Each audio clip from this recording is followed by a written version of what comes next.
The Scottish Salmon think tank is a small coastal community group on the Isle of Skye. Just a few people, but one among many groups around Scotland campaigning for reform of the salmon aquaculture industry. Skye has 3 such groups: the think tank, a more recently active and now well-established group in North Skye, and the South Skye Seas Initiative, which is mainly concerned with surveying the superb biodiversity of Lochs Eschort, Slappin and Scavaig. The 2 salmon campaigning groups belong to SANS, which links many of the coastal community groups, as does the Coastal Communities Network, which is overseen by Fauna and Flora International. Our Seas is yet another group of groups, indeed more than 30 of them, primarily concerned about the destruction of seabed diversity by the sea-bottom trawling or dredging fishery. All of these coastal community groups work in their various ways to protect our local seas from ecologically harmful exploitation by salmon farming and destructive seabed trawling. Significantly, though, these groups have become an impressive Scotland-wide network, of which the Scottish Salmon think tank is just one among many of these arguably expert pressure groups. The subtitle of this presentation, "The Status Quo is Not an Option," was coined in a 2018 inquiry report produced by the Scottish Parliament's Environment, Climate Change and Land Reform Committee, ECCLR, and has proved very useful in our campaigning. 3 major documents emerged from the inquiry: that report from the Environment Committee, later a report from the Rural Economy Committee, and a study provided by the Scottish Association for Marine Science that informed both committees in their deliberations. The original author of the phrase was Graham Day, MSP, convener of the meeting, who wrote the report. This fundamental aphorism was never spoken during the meeting, but it was inserted conspicuously deliberately at this pivotal point in its conclusions. Next, it was repeated 6 times, paraphrased, in the Rural Economy Committee's report. But extraordinarily, when the inquiry was debated in Parliament, the status quo is not an option was quoted 12 times by several MSPs. Evidently, this carefully worded advice had some impact in Parliament. And of course it's continued to do so outside Parliament. Significantly, certainly surprisingly considering his views on the matter, even the Economy Cabinet Secretary repeated the status quo is not an option, a soundbite to treasure if with little confidence that it meant very much. We do need to do more to get the balance right to protect the environment, and we acknowledge that the status quo is not an option. Seconds earlier, Mr. Ewing had said, and I want to make it absolutely clear, this government's support for the farm salmon and wider aquaculture sectors and their sustainable growth. We all know how the meaning of sustainable has evolved and can nowadays refer either to care for the marine environment or, should the user choose, support for the aquaculture industry. We're obliged to apply a cynical analysis of context to understand what is actually meant.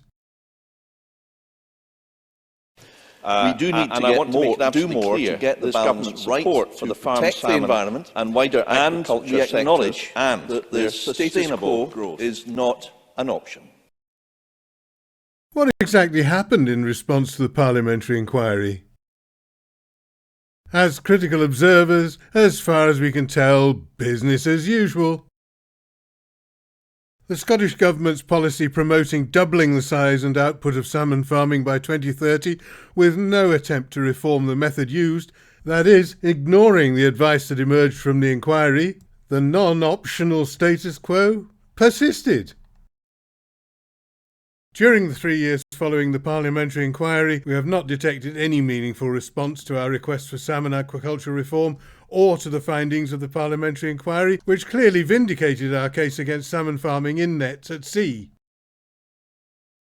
Then in May 2021,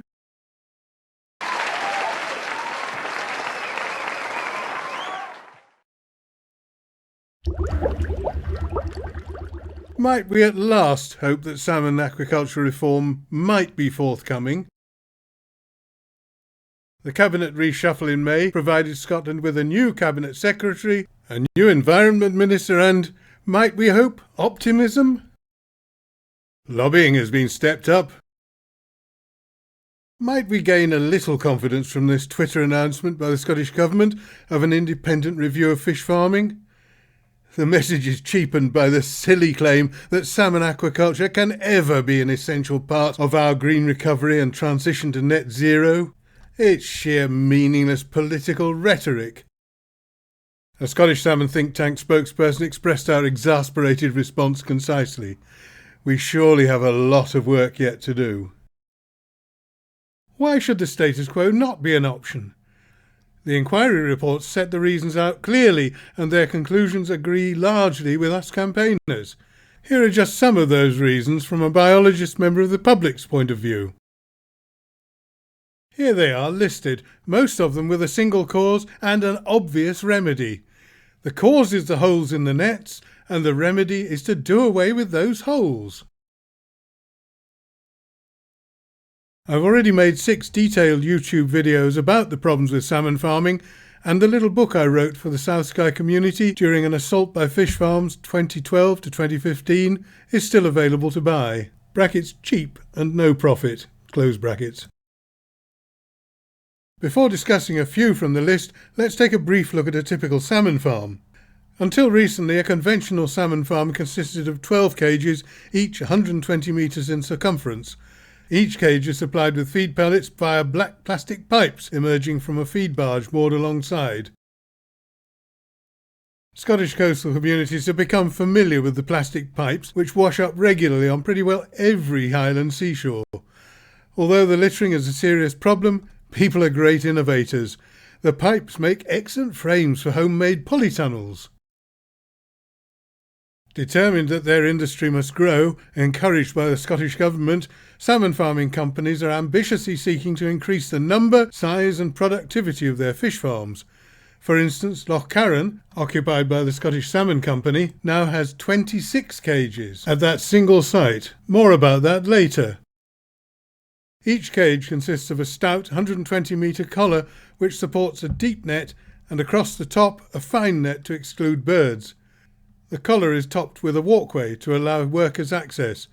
In the centre there's a feeding mechanism with a rotating nozzle that scatters feed pellets arriving from the feed barge. Here's feeding in action.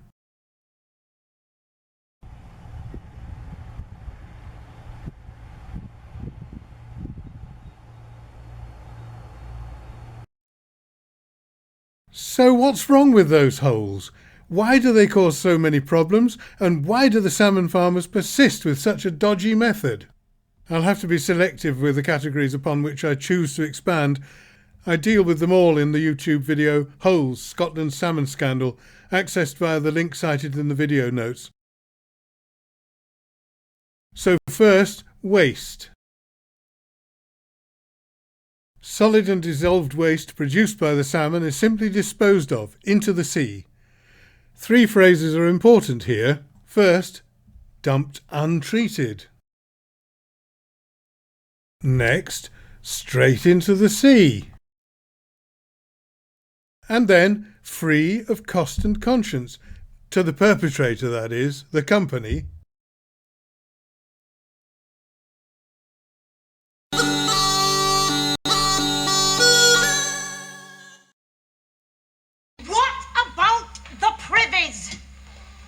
Well, what we're talking about in privy terms is the very latest in front wall fresh air orifices combined with a wide capacity gutter installation below. You mean you crap out of the window? Yes. Well, in that case, we'll definitely take it. Maybe that was a wee step beyond reality, but by only a smidgen. Apparently, in the past it was quite usual to tip wastewater and even the contents of chamber pots out of the window to the streets below. You'd think that enlightenment might put an end to such unpleasantness, wouldn't you? That was then, but we've reached now. These days we abhor this sort of thing. In civilised Britain, nobody would dream of actually dumping untreated waste straight into the sea as a routine practice of their industry, would they? Oh yes, they would. But we can't see it happening when it all goes on underwater. Even though we're now in the 21st century, some people still just gardy-loo all their sewage, solid and liquid, untreated, into the sea lochs of Scotland, free of cost and conscience. And our legislators permit and encourage it. Some of us think that's a bad idea.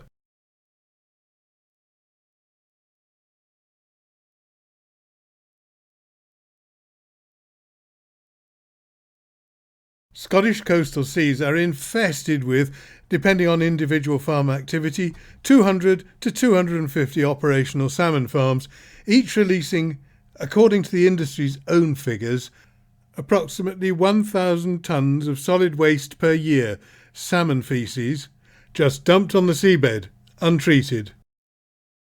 It's hardly necessary for me to calculate the total or to point out its potential environmental impacts.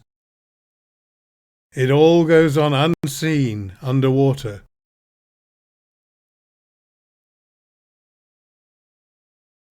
Well, we took a look at this particular farm because they're currently applying to increase in biomass from 750 to 1,500 tonnes.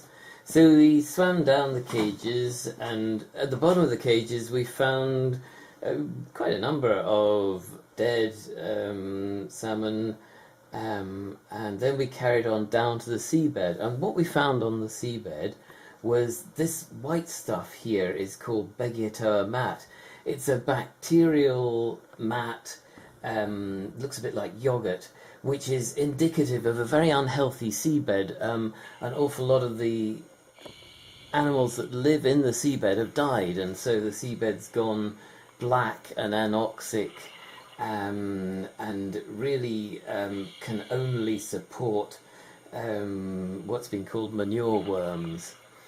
So this is another farm. This is well away from the farm, and on 3 farms that I've dived on, in fact every farm I've dived on, we found the same. We found unhealthy seabeds, and the surprising thing is that the Scottish Environmental Protection Agency are supposed to monitor and regulate the biomass of these salmon farms to keep the seabeds healthy, and this hasn't been happening in the case of the farms that we've filmed. Let's now consider Loch Carron in Wester Ross. Its entrance is very narrow, so tidal flushing, which might sweep the filth away, will be minimal, certainly insufficient to prevent accumulation.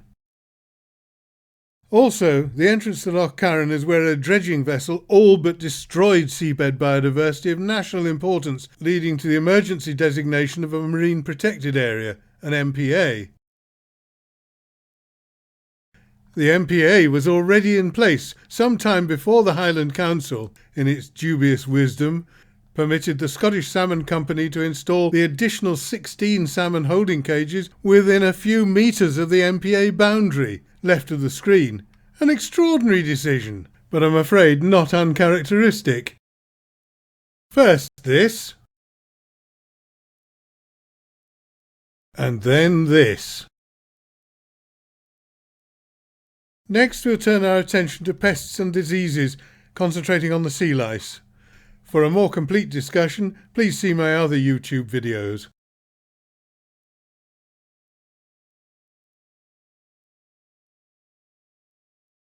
Caution, you might find the pictures that follow a little hard to stomach.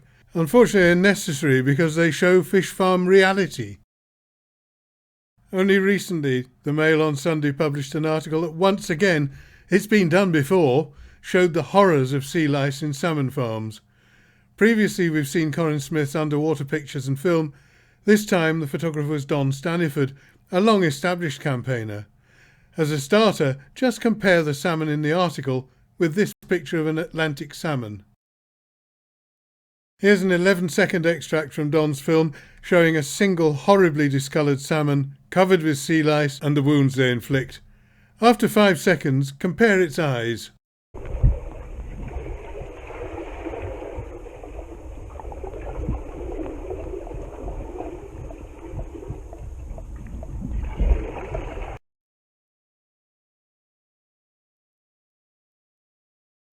This fish also has a blind right eye. Fewer sea lice, but the flesh of both jaws has become exposed.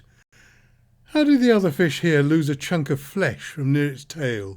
These fishes must be suffering constant pain.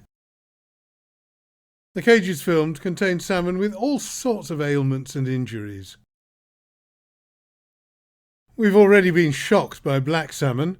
This one is very pale, emaciated, with tattered fins, and its eye looks unseeing. Many sinuous salmon are photographed in these fish farm cages, and the holes in the fish in the inset seem to be disease lesions rather than injuries. Never mind, the aquaculture industry boasts an extensive armoury of chemical weapons with which to treat their charges. They euphemistically refer to them as medicines. The trouble is, they don't work particularly well. The pests and diseases soon evolve resistance, and all of these are highly toxic to any living thing. Here, the unfortunate occupants of a salmon cage are being treated with hydrogen peroxide. The fishes just about survive the process, and the H2O2 is simply allowed to disperse in the water. Yes, it is harmful to wildlife, particularly plankton, as are all the other nasty pesticides applied in the same manner, also just left to become diluted by the sea, which is a method approved by the Scottish Environment Protection Agency. This thermolysis ship is claimed to be a humane way to encourage the sea lice to relinquish their grip on the salmon. The salmon are corralled in a segment of the cage, sucked into the ship through hoses, passed through a water bath not quite warm enough to kill them, and then spewed back into the cage. Many die in the process, which, if they survive, is surely at best a stressful experience. Apparently an attempt at biological control, some time ago the aquaculture industry decided that they could use nibbling fishes to remove sea lice from the salmon. The method may have proved effective on small-scale farms, but it just creates more problems. Where would they obtain their cleaner fishes, which they needed in huge numbers? They trapped them in the wild, without a care for the ecological consequences, because it was a brand new fishery with no regulation. 20 or more years ago they promised to breed them in captivity, but there are as yet no cleaner fish farms, while wrasse and lumpsucker trapping continues unabated. At the end of a salmon production cycle, the cleaner fish are also slaughtered. Although trapping of them is allowed, the law says they must be killed. Trapped, having been removed from their native habitat, wild lumpsuckers and wrasse are held captive for the rest of their lives among sickly, pest-ridden salmon. The unkindest cut of all is that they too become infested with sea lice. Despite all efforts to control pests and diseases, salmon farm mortalities are terrible. In 2020, the highest ever, when 27,000 tonnes of salmon had to be discarded. That's more than 25% of production. Imagine the hullabaloo if mortalities reached even a fraction of that on a beef, pork or chicken farm. Many lorry loads of dead salmon leave the highlands and islands, heading for rendering plants in the south. The stench as the dead salmon pass by, hear one of the many stinking trucks passing my home, or after a not uncommon mishap like this, is terrible. Compassion in World Farming summarised the situation recently with a short video presentation using film taken in Scottish salmon farm cages by campaigner Corinne Smith.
Sea lice not only cause problems on the salmon farms, the farms generate huge numbers of them which disperse in the sea, where they infest wild salmon and sea trout to their extreme detriment. I present a fuller discussion of this tragedy in my video about sea lice. Here I will illustrate the problem very much in brief. This graph shows the catastrophic decline in wild salmon since 1970. We can no longer eat true Scottish salmon because they have been, to all intents and purposes, wiped out. They're almost extinct. Industry spokespersons vigorously deny the validity of a wealth of scientific studies which have repeatedly shown that salmon farming is at least in part responsible because of the sea lice transferred from farms to adjacent sea and rivers. This little sea trout was caught during a routine sampling exercise in the West Highlands. Under normal circumstances, wild salmon and sea trout sometimes carry a sea louse or two, enough that both species may thrive. This unfortunate fish has in the region of 500. Unless it can shake them off by moving into fresh water, which they dislike, it is doomed. So with all these problems, is there a remedy? The cause is the holes in the nets, so get rid of the holes. Nets must become a method of the past. Do away with the nets and transfer salmon farming to tanks. Farms that keep the fish in tanks are known as closed containment or recirculating aquaculture systems. Everything is contained. The fishes are supplied with a current against which to swim, aeration and food. Waste products are collected and treated for safe disposal or reuse, and most of the water is recirculated, so only topping up is required from time to time. Unfortunately, closed containment does not eliminate all the problems with salmon farming, to be discussed later. The scale of operation can be small, medium, large, or even gigantic. This new land-based salmon farm in Florida is projected to produce up to 200,000 tonnes of fish per annum. That's little short of the entire output from Scotland. Need I say more? Here's a model of this land-based closed containment farm with the lid off, hatchery and raising pens under one roof. Perhaps a curiosity, but it shows that a fish farm can be installed just about anywhere. Some companies have been experimenting with closed systems at sea. I'm not sure why, though it may be that, for the farmer's convenience, and until regulation demands otherwise, they are not very concerned to eliminate all of the problems of net cages. This Hauga Aqua system draws its water from below the level at which the sea lice live, but it seems to have no provision for waste collection. Benefits to the salmon farmer while ignoring detriment to the marine environment, perhaps. Various floating tanks have been tried, and this huge cage being towed away from the coast would seem simply to transfer problems out to sea. Land-based tank systems seem to be the future of salmon farming, except they still have significant setbacks associated with them. The main one has been carried over from the net cage systems, fish welfare. No sea lice, but other aspects of cruelty continue. Changing to tanks eliminates 11 of the 15 problems, leaving a few questionable and 2 definitely remaining. The conditions within the tanks are not all suited to a migratory predatory fish, which is likely to become stressed, a serious welfare issue. And then, just as in conventional salmon farming, the salmon diet needs to contain fish. 12. Feeding fish to fishes. In order to taste anything remotely like salmon, farmed fish are fed on a diet that contains fish oil and meal obtained by catching huge harvests of smaller fishes to the extreme detriment of wild stocks of anchovy, anchoveta, capelin, sardines, etc. Huge fleets of industrial fishing boats either net or literally suck entire shoals taken ashore to factories where they are turned into fish meal and oil to feed the world's battery chickens and farmed salmon. These fishes are running out, and the industry is turning its attention to, for instance in Europe, sand eels, and elsewhere even krill, the very foundation of marine food webs. The salmon feed industry has been catastrophic for the human communities particularly along the coasts of South America and Africa, who rely on small-scale fishing for their very livelihoods. We've had cruelty to salmon, now cruelty to wild fishes, and cruelty to people. But it's quite clear that the aquaculture industry cares little.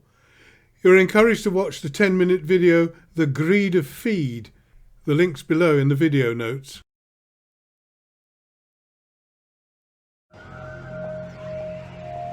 Cheap, farmed salmon is now the fish of choice for millions the world over. But farmed fish need to be fed with significant volumes of wild fish. In Peru, anchovies are fished industrially for processing into fish meal for use in salmon feed.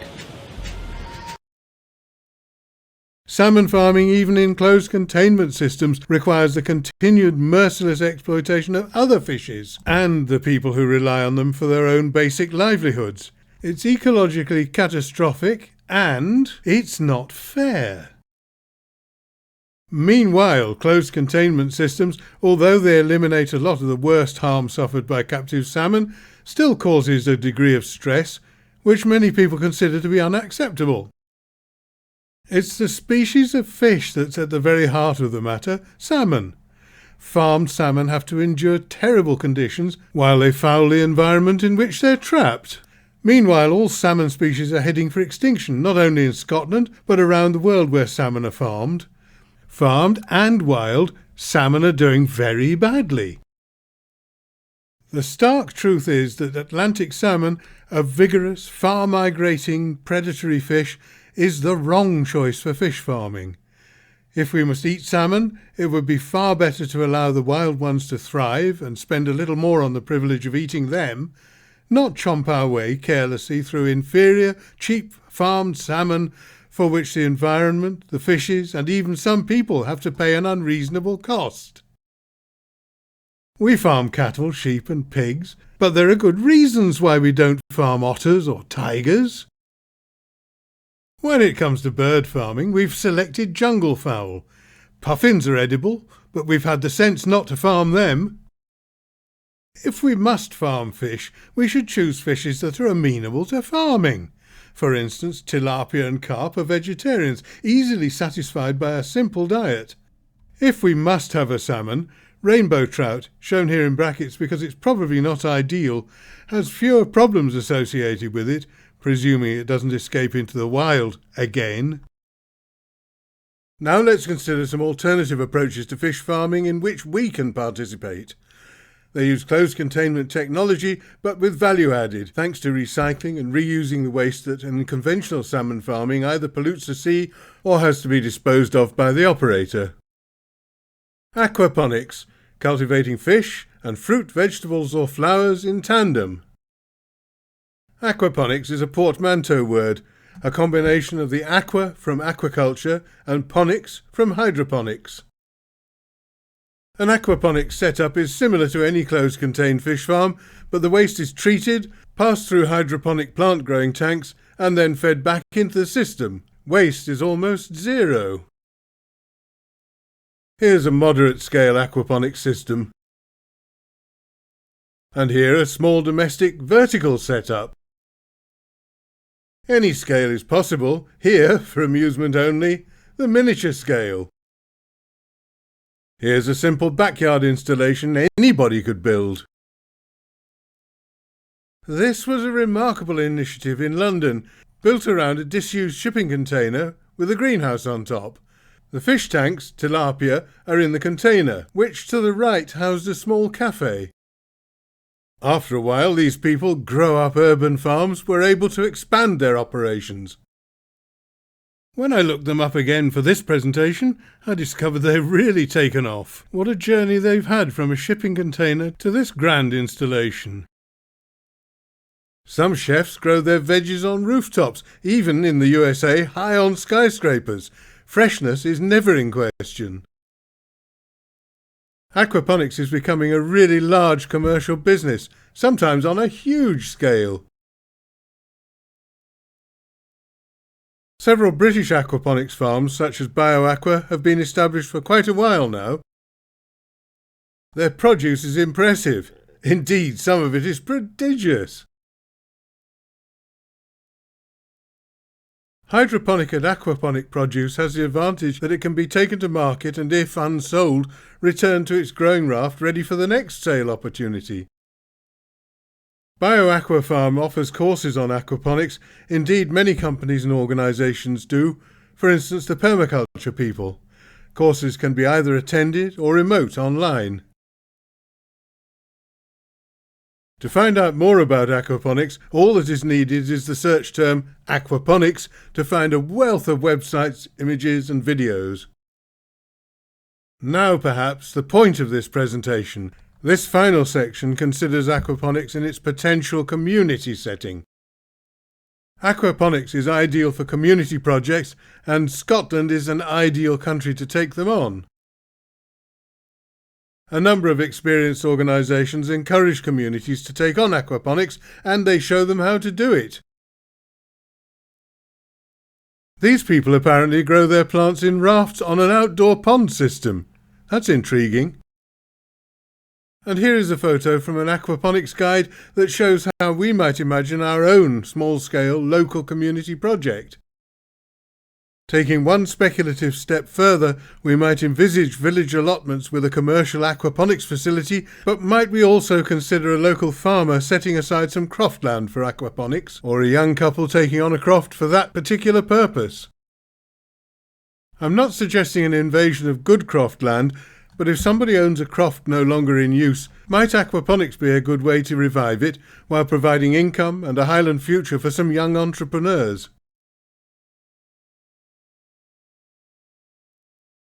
If we can get it, top quality, tasty local produce is always welcome. And for a moment, just imagine.